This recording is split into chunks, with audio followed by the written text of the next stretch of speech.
This week in the Rochester Press Box from Salvatore's Pizzeria at the historic Garage Door Restaurant. Hi, I'm Tim Soudan, head coach of the Rochester Rattlers. We're going to talk a little bit about the importance of supporting your local professional teams. And I'm John DiTullio. I'll talk about a person who is 87 years old and still going strong. And I'm Mike Catalana. EJ, I'm trying. I'm really trying. And I'm Bill Pucko. Who's the next Bills Hall of Famer? There isn't one. Join us this week in the Rochester Press Box. The Rochester Press Box is brought to you by Salvatore's at the Garage Door, Rochester's choice winner for Best Pizzeria, featuring Wacky Wing Wednesday and the Super Slice. It's as big as your head. The games are always on at the Garage Door, home to the Rochester Press Box.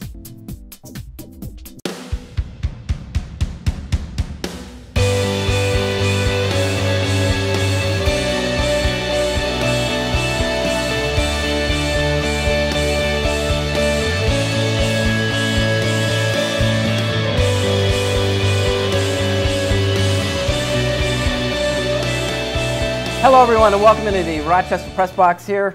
Salvatore's Pizzeria at the historic Garage Door Restaurant in Irondequoit. I'm Bill Pucko, joined by John DiTullio, WHTK. Billy, great to be back. 13 WHAM News, Mike Catalana. Good to be back again. And it is our pleasure to welcome in Tim Soudan, the head coach of the Rochester Rattlers, best team in Major League Lacrosse. Timmy, thanks for coming in. Hey, thanks for having me. Hey, first thing, you guys are having a great year. What's the key to finding a niche in a market like Rochester where there's a lot of competing things to do? Yeah, there's a lot going on. One of the big things, and I told we have a new guy that kind of runs the show in Rochester, Brad Ford, and one thing I told him early on is we got to win. We got to be successful, and we found as we've gone through the season, the momentum has kind of created a lot more interest, and we had our biggest crowd last week with almost 2,000 people. And yet in 2008, this team won the league championship and moved the next season. How was your outfit different? Well, I think we have some. We're going to have some consistency here in Rochester. We've been guaranteed to be back next year, so I think we're building with a lot of youth, and we have some guys that are going to be around for a while, and we have some of Rochester's best lacrosse players to play the game playing on our team with Mike Manley and from Penn Yan, and so we're trying to keep some of that local interest here, but Jordan McIntosh from RIT, I know you guys covered him a lot, and it really is, it comes down to winning and being successful out there on the field. Cool, guys, day in and day out, where do the Rochester Rattlers fit in the grand scheme of things here, do you think? We've talked about this under similar teams. There's the idea of the teams in terms of coverage, whether it's from the newspaper, whether it's from a TV station, even on the radio. A lot of that is based on being around. I know when the Red Wings are in town, I can go down to batting practice anytime the players are there. I know when the Amerks practice, they set up media time. This is what we do. I'm not talking about fans, because there are many ways now for fans to connect with a team, social media, and just liking the team, them winning, seeing them on TV. But in terms of that kind of coverage, this team's not really available. Not their fault, but kind of the way it works. Much like the Nighthawks, we've talked about that too. The games have been great. The team wins, they get people for the games, but the weekly, daily coverage is a tougher thing. It's huge. But Tim had a good point. If you win, and if you have a good product, I think this town will find you. You will find your niche in this market. If you keep winning, as they say, the crowds will come. But in terms of coverage, as Mike mentioned, not only on the weekends, but the key is how are they being covered Monday through Friday, rather than Saturday or Sunday? How are they covered leading up to the game? That's the key. And let me tell you something, it's changed with other teams too. Yeah. I mean, the Rhinos we've talked about, huge for a while, and then almost totally dropped off because team wasn't winning, they weren't as interesting, fans started to lose, and then you can blame it on other things. But I had conversations with Jody Gage about the Amerks. I mean, the Amerks were down. They were with Florida. No one was going to the games. They weren't getting a lot of attention. So even if you are one of the blue blood franchises in this town, if you're not winning or you're not interesting, it's hard to get fans to connect. How much does Tim help? I mean, you've referred to Tim as the second greatest player in Rochester lacrosse. It's a battle between him and Joe Walters. I want to see them go one-on-one, but I think it helps their brand when you have arguably the greatest lacrosse player ever to come out of Section 5 in Rochester at the helm. What I would do if I'm in charge of the Rattlers is I would peddle Tim everywhere. I would market Tim. Tim would be my front man. Tim would go on radio stations, TV. People know Tim. and Tim could then sell the Rattlers. I think, to me, that's what I would do. You want to do that? I mean, or are you busy enough already? Yeah, anything to help, But the other part is winning. The Nighthawks have been winners. They have their loyal fan base. Now, maybe they would like to spread that out to make it even bigger, but they're winning and they're packing the place, or at least doing really well. Yeah. And you're seeing Tim's team starting to do the same thing because they're winning, and then people will start to notice. Tim Soudan, the Rochester Rattlers head coach via Fairport High School, our guest panelist this week. This is the Rochester Press Box. We'll be back.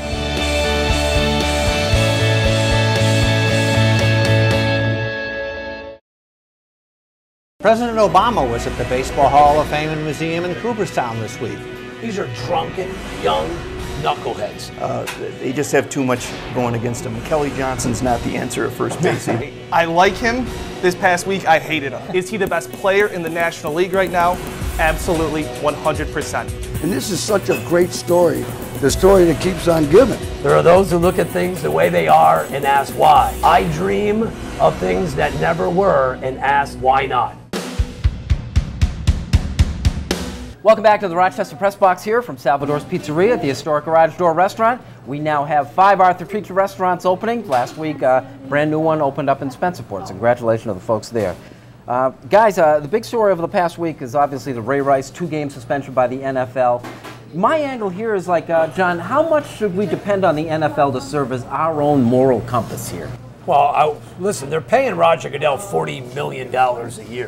To do what?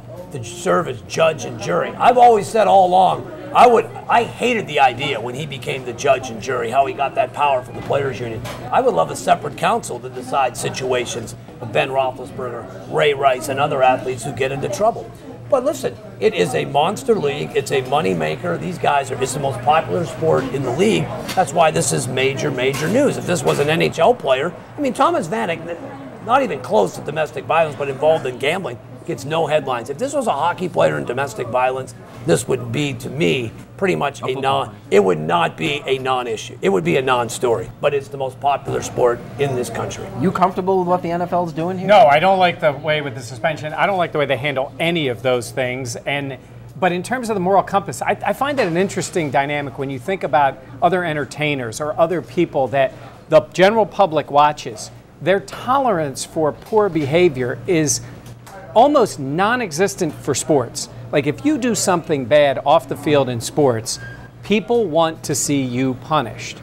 If you're an actor, a singer, whatever, they don't seem to care. So I think the league does have to react. Pro sports teams, as much as you say, are they the moral compass? I think the general public expects that. You know, if Ray Rice was a singer, and maybe some people wouldn't like it, but they love his concerts, they're going to go to his shows no matter what happened. But if you're an NFL player and you see that, people don't like it, obviously. And it bothers them to then see that guy go play a game. More so than it does in movies, again, TV, whatever it is. It bothers them. 2 games, I think, is a joke. I don't understand why they didn't go really hard against him and let him fight it and get it knocked back. I think it does not come across as a fair punishment. Let's say, for instance, Tom Hanks is accused of it. You don't go to his movies. Right. Then all of a sudden he becomes blackballed, so to speak, in the industry, and all of a sudden he's not getting hired anymore for the big pictures. Because that's putting the pressure on the public to respond. Exactly. Right. It's in the public's hands to boycott him or her, whoever's charged. Here, it's different. You got a strong union. You've got a commissioner who's basically telling the public what the penalty is going to be. Timmy, it's not the NFL, but if head coach of the Rochester Rattlers, if you wind up with a Ray Rice in your locker room, what does the team do? You know, being a minor league sport, I think, I'd certainly take issue with it, and we have a lot of other guys that can probably handle what maybe a Ray Rice would do, or I would take some serious offense to it, and there would definitely be a suspension, or I would just not play him. Well, I saw you flipping through the conduct guide. Yeah. I mean, there are specific things contractually that you have to deal with. In any professional sport, there's that management rights, and it's their right to brand their product any way that they see fit. And in the NFL, it's a multi-billion-dollar operation where branding is so important, and we hold athletes to a higher standard. I didn't mean to interrupt you, Tim, but I was going to say one other thing with the NFL though is the Rice thing had video, and people respond more viscerally when they have seen a video. It's a horrible video with him, because we have seen a lot of domestic violence issues with the NFL, and maybe that's what their guidelines were, more of what they've done in the past. This had that video attached to it. It was so public in that way that I think that's certainly why the general public thinks 2 games for this, and a guy smokes weed and gets 4 games, and I think the public looks at it that way. I go quickly, and I know I kind of ran out of time on the issue. The Stephen A. Smith thing. Does Stephen A. Smith deserve his suspension? For having said, you have to look at what provocation might have been. Well, ESPN responds to the public outcry. I mean, listen, the public wants Ray Rice suspended more. People wanted, so ESPN goes, we're going to listen to the public. We're going to, you know what? We're going to listen to the women's groups. That's what it is, isn't it? Absolutely, that is a backlash, and he's suspended, and he's going to go on, and you know what? He goes off to Sirius Radio, and when he goes there, there's no such thing as bad publicity. It kind of helps his career moving forward to go into Sirius XM. Derek can say what he wants. Like it or not, when we return.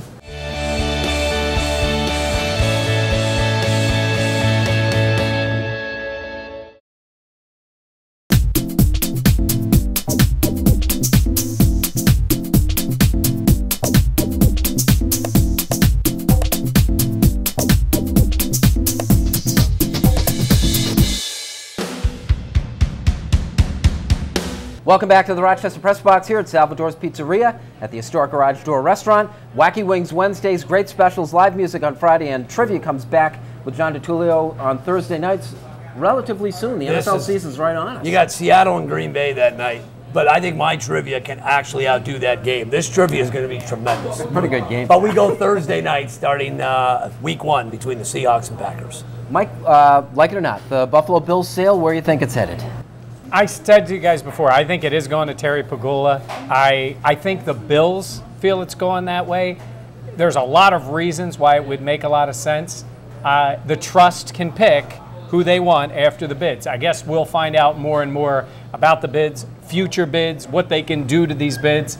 But I think Pegula apparently took that big shot at the beginning. I think he's in it to win it. And I think if you're the current Bills management and the ownership group, and think of it this way too, Harry Wilson is running this part and going to pass it over to a couple, and Kim Pegula is a real factor in this thing.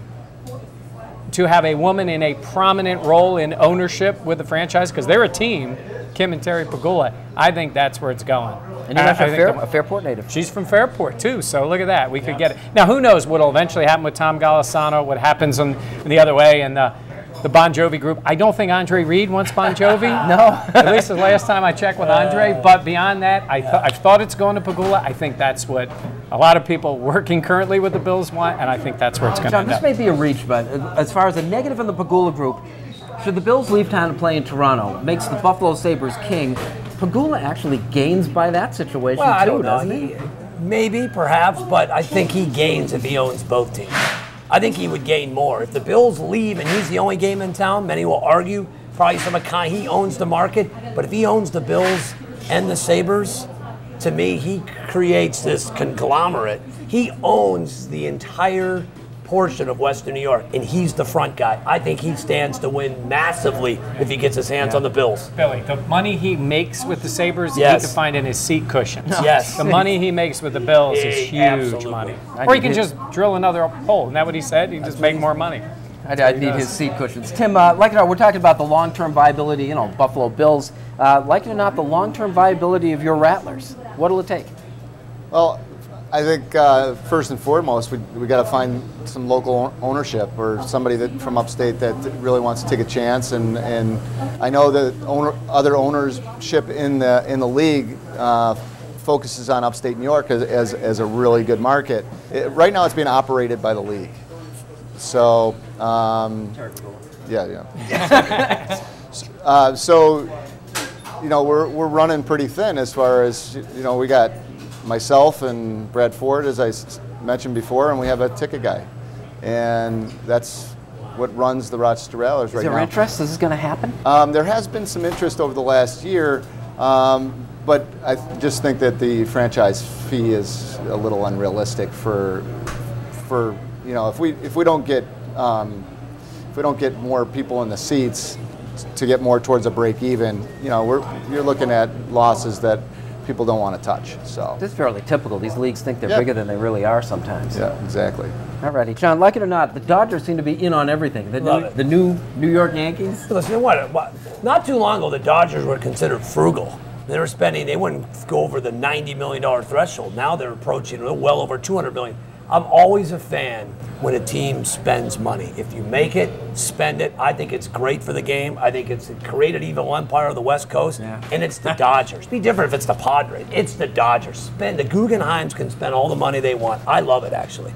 Can you imagine if the Padres were the evil empire?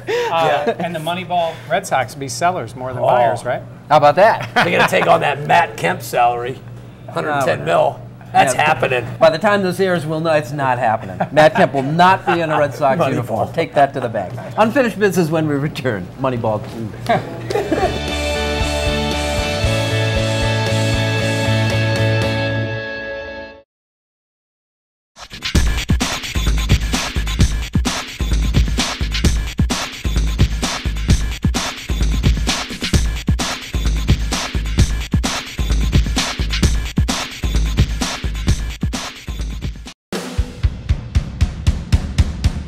Hello and welcome back to the Rochester Press Box here at Salvatore's Pizzeria at the Garage Door Restaurant. Unfinished business, John. You know, this past week it was announced that Vin Scully is coming back for his 66th season with the Dodgers. That's right, 66th season. He's been broadcasting with Brooklyn/LA since 1950. Simply put, he is the best, not play-by-play guy, but the best broadcaster of all time.